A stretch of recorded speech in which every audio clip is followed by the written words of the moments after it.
que ça apporte de différent? Tout d'abord, il y a l'aspect vivant. Donc le fait que à chaque étape, on va avoir vraiment une mesure par rapport aux autres concurrents, et aussi le fait qu'on n'a pas vraiment contrôle sur l'ensemble du processus. Donc dans un TFE, on va avoir maîtrise probablement de la presque totalité de ce que l'on va écrire. Ici, on va proposer quelque chose qui, par après, en fonction de l'évolution du marché et des actions des autres, va avoir un impact plus ou moins important. Donc cet aspect vivant était vraiment intéressant. Et il y a aussi le côté rivalité qui était assez intéressant, puisque à chaque étape, on avait un classement, et donc il y avait un petit peu une excitation à ce niveau-là pour essayer de se maintenir dans les équipes de tête, et parfois c'était très difficile.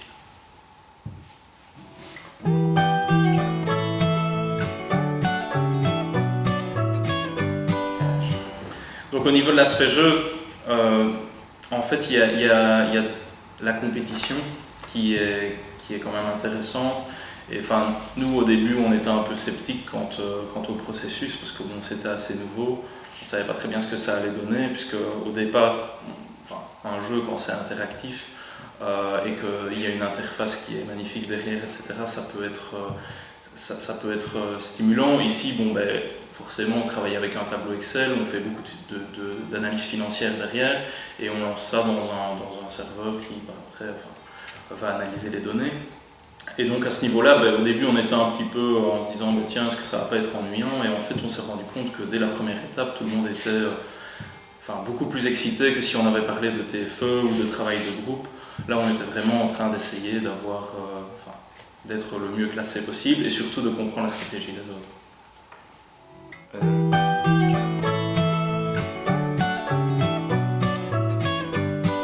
Une compétence qui est vraiment primordiale dans un métier de manager, et qui a été développée au cours de ce jeu, c'est la gestion de groupe à distance. Parce que maintenant, on est de plus en plus appelé à travailler avec des gens qui sont à l'étranger, ou qui ne sont pas toujours joignables pendant une longue période. Et donc là, ce qui a vraiment été la clé, c'est de savoir travailler en groupe, de gérer les agendas de chacun, et de pouvoir quand même se rencontrer, ou de travailler chacun de son côté, de donner son feedback, et qu'on puisse par après se mettre ensemble et avoir un rendez-vous efficace, pas très long, par Skype ou par téléphone, pour pouvoir débriefer de la situation et prendre des actions concrètes.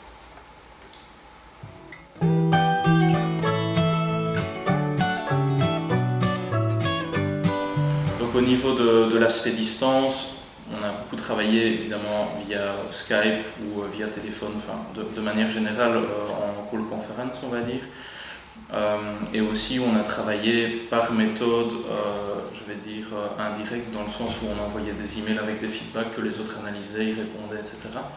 Et cet aspect était, je pense, le plus intéressant, cette partie, parce que ça permettait à chacun de travailler à son rythme en fonction de ses exigences professionnelles et personnelles, mais en même temps de garder une certaine efficacité et une critique de groupe, puisque on a eu le cas pour une décision où il y avait une personne qui était partie à l'étranger, une autre personne qui avait une excuse, peu importe, et finalement on s'est retrouvé à une personne et une autre qui était vraiment busy, mais qui a pu donner son petit avis à prendre la décision, et là on s'est clairement rendu compte que la décision était mauvaise, parce qu'il n'y avait pas cet effet de groupe.